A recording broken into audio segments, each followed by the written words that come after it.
સુરેન્દ્રનગર નગરપાલિકા દ્વારા સેવા સેતુ કાર્યક્રમ યોજાયો।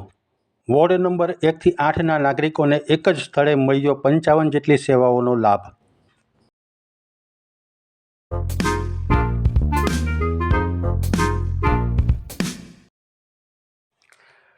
રાજ્ય સરકાર દ્વારા નાગરિકોના પ્રશ્નોનું સ્થળ પર જ નિરાકરણ આવે, વિવિધ સરકારી યોજનાનો લાભ મળે તે માટે રાજ્યભરમાં 10મા તબક્કાના સેવા સેતુ કાર્યક્રમોનું આયોજન કરવામાં આવી રહ્યું છે। તેના ભાગરૂપે સુરેન્દ્રનગર દુધરેજ વઢવાણ નગરપાલિકા દ્વારા કૃષ્ણનગર કોમ્યુનિટી હોલ ખાતે વોર્ડ નંબર 1 થી 8ના નાગરિકો માટે સેવા સેતુ કાર્યક્રમનું આયોજન કરવામાં આવ્યું હતું। આ કાર્યક્રમમાં પ્રધાનમંત્રી આવાસ યોજના, આધાર કાર્ડ વગેરે સહિતની 55 જેટલી સેવાઓનો લાભ આપવામાં આવ્યો હતો।